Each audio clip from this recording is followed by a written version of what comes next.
Mario Beccia, grande campione del ciclismo italiano, vincitore di una Frecciavallone e di 4 tappe del Giro d'Italia e sul podio di una Milano-Sanremo. Pugliese di nascita ma residente da sempre a Crocetta del Montello.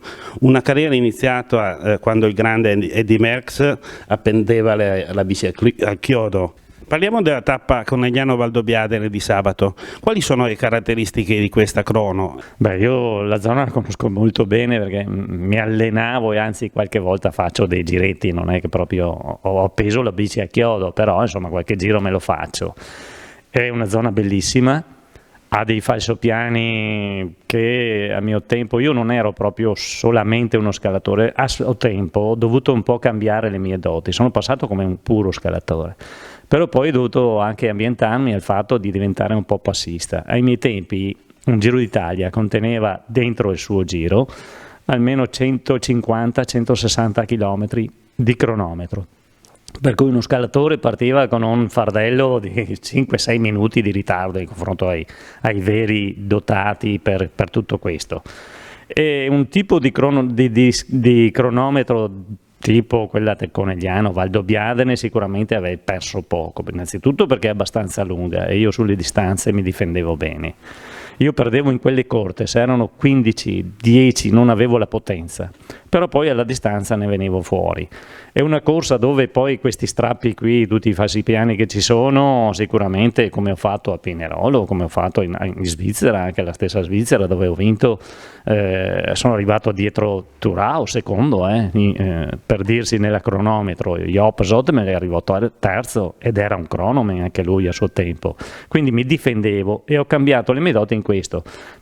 Se trovavo un cronometro così, sicuramente finivo nei primi 5. La San Marino, che non è una salita proprio salita, si facevano 10 km di pianura o 12 partendo a distanza, arrivai quarto, quindi non ero, certo che esplodevo in salita e quindi il mio nome veniva sicuramente a vantaggio per le salite anziché questo tipo di percorso, però questo è un percorso fantastico, io credo che Pozzovivo possa fare veramente bella figura e faccio il tifo per lui. Chi vedi favorito per questo giro?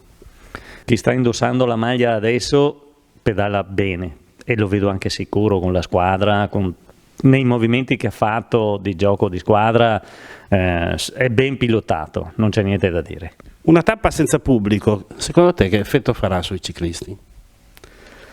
Beh, quando si è concentrati non si dà l'evidenza di questo o di quello.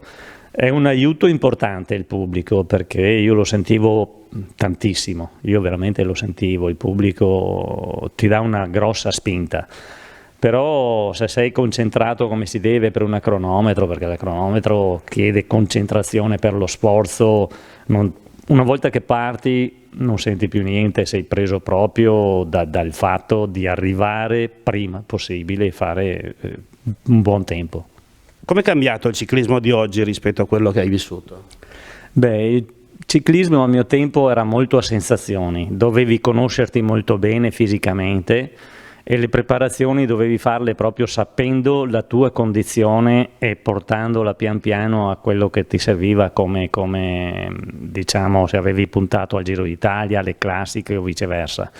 Adesso hanno tanto di i preparatori e quello che per mangiare che gli prepara proprio cosa deve mangiare o non deve mangiare, mentre noi andavamo più o meno a quello che ci piaceva più che altro, forse qualche volta con Zandegù, con l'affetto che aveva lui, c'era anche la bottiglia di vino in tavola, mentre adesso se lo scordano, insomma, sono veramente sulla lama del rasoio, vivono 10 anni di attività che sono veramente, se noi facevamo dei sacrifici credo che adesso sia ancora peggio.